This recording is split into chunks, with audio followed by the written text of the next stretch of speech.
Hello and welcome to International Roundup. Today we'll be discussing the state of the global leadership while facing the COVID-19 pandemic as well as political developments in Israel. To talk more about this, we have with us Prabir Purkayastha. Prabir, thank you for joining us. So, first of all, let's talk about the global leadership and COVID-19. So, on Thursday, the G20 leaders met by virtually, of course, and there was a lot of speculation regarding whether there would be a concerted action plan. Almost all the G20 countries are severely affected by the pandemic. But at the end, the statement was what is called anodyne, very regular. There was no there was no specific initiative, and even the announcement of $5 trillion seems more a reflection of domestic spending rather than any concerted international effort. So, has the G20 once again failed to sort of step up to the occasion? G20 today lacks a coherent leadership and a coherent vision, in any case, how to act on international issues. We have seen the division of the world earlier in terms of the Cold War, where you had, the socialist bloc and you had a bloc around NATO, which was basically declaring that the two systems cannot coexist, except for the period when they decided, okay, we could still work together. Okay, so you had disarmament, you had some moves on that direction. Post-90s, it was a global hegemony of one superpower, and they declared victory and decided they could now remold the globe in their image, or whatever image they wanted. But that having passed its prime, we haven't seen a coherent global order emerge. We have now a breakdown of the trade regime. The financial system has been at loggerheads because the United States does not want to relinquish, or the other Western powers do not want to relinquish their control, the overriding control they have of the global financial system, including the IMF and the World Bank. So all of this is the precursor why you see a dysfunctional response by the G20. And the United States having effectively sabotaged the United Nations as well as the UN Security Council, which they say that they don't accept its legal authority, while they want others to accept it. So we have a strange situation where you have a superpower which thinks it has global hegemony, but it really does not. And I think the pandemic has put this crisis much more sharply, that the US, the understanding of the world order, in which to dictate to various countries, at least the virus doesn't seem to accept that. Right. So we have the need for a global response, but we have no mechanism for a global response, and the G20 hasn't done, therefore, anything either. Partly because if you want any of these things to work, you have to have a pre-prepared action plan which the leaders can then endorse. No such work has happened. And the only thing that has happened is endorsement of WHO in some sense. But as you know, WHO also does not have the financial base today. They are in fact dependent a lot on private largesse of organizations like Bill and Melinda Gates. And that also is not geared for public health, but more towards addressing what I call the ill health regime. The people who are sick, how do you handle them? But that's not really public health. And that came out largely because in a very sharp way in the pandemic, when you saw that the vaccine program needed external help. It could not be done by WHO.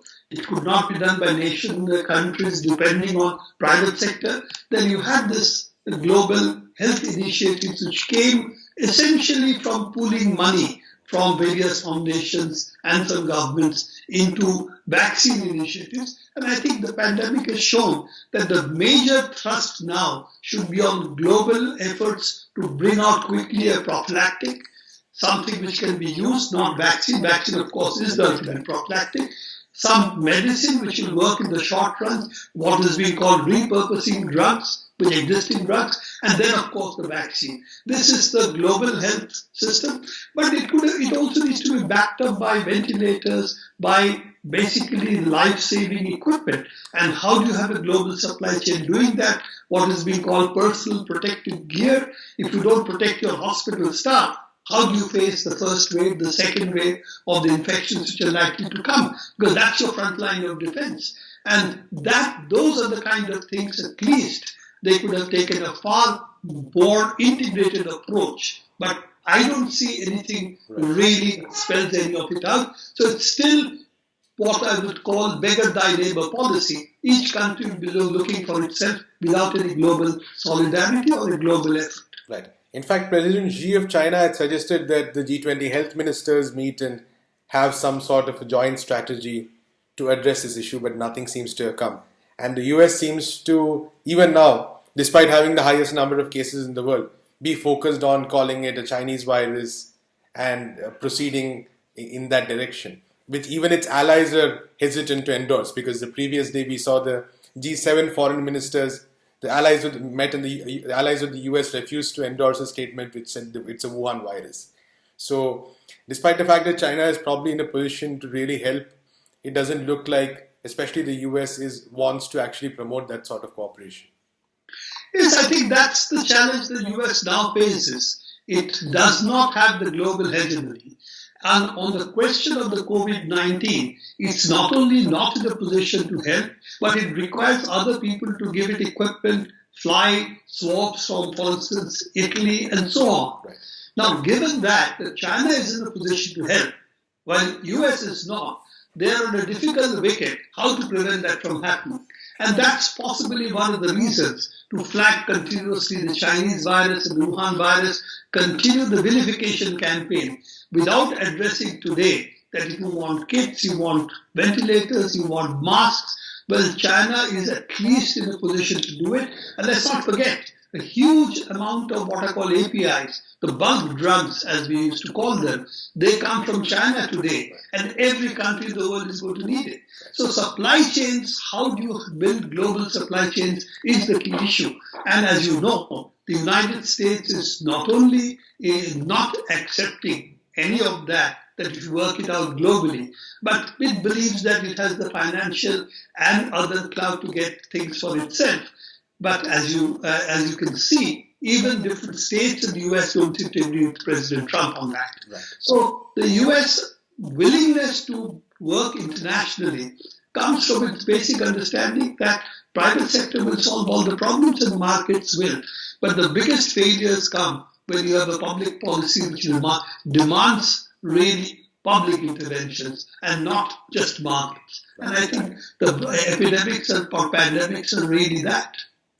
And moving on to another major development, or even maybe as the Israelis would like to call it, another fallout of COVID-19. We see that the political system there has completely changed over the past few days. Benny Gantz and Benjamin Netanyahu over the past couple of years have been portrayed as these arch rivals, who are two poles of the polity, so to speak. And after 3 rounds of elections, we see that suddenly Gantz is dismantled his blue and white alliance and now joined hands with Netanyahu, who was being portrayed as his arch rival till now. And this basically means that Netanyahu is back in power for at least 2-3 years. And even 2 weeks ago, there was a speculation that he was going to be out. Gantz would be the prime minister, supported by the Arab list. So how do you see this? Is it as sudden a U-turn as people are portraying it, or was it inevitable? Well, the point that is there is that Gantz was hoping that after 3 rounds, the pressure of having the Arab list supported government would force the Likud to really rethink its leadership and change its leadership. And therefore, that was what the last 3 rounds really was about. That Gantz pressure, that if Likud doesn't go with Netanyahu, then there could be an alliance, but not with Netanyahu. I think Netanyahu really forestalled that by getting what people is calling a COVID coup, that he effectively seized power under emergency measures, by calling it that this COVID-19 requires emergency, and therefore now everything is stopped, everything is closed, and I have the power. You see, he cannot afford to be even 5 days without being the prime minister, because if he is, then he is the constitutional protection that he cannot be taken to court or indicted, then that falls apart. Okay, so I think his interest was how does he prevent that? And he has held the COVID-19 emergency coup as a sledgehammer against Gantz, and Gantz has really submitted. But let's be clear, both sections do not want the Arab list to be supporting the Prime Minister. So these are all maneuvers which Gantz was doing to put pressure on Likud and Netanyahu. As I said, Likud's interests and Netanyahu's interests are not identical in this case, because Netanyahu needs to be the Prime Minister. Likud can have other Prime Ministers too, but I think in this particular context, Netanyahu has seen that he then remains at the helm, so he cannot be indicted. So he's bought time for himself another 2 to 3 years, and as you know, in 3 years a lot can change. Exactly. Anyway, Gantz's coalition is disintegrating, and he will not be regarded credible in the future.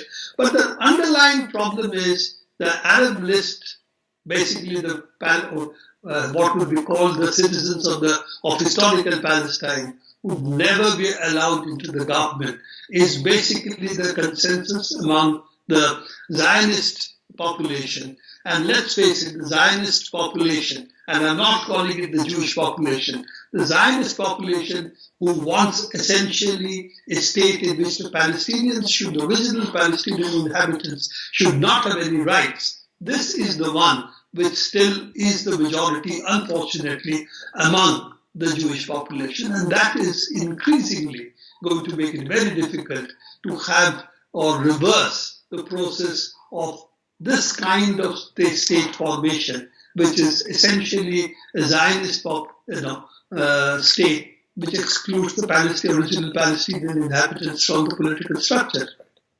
Thank you so much, Prabir, for talking to us.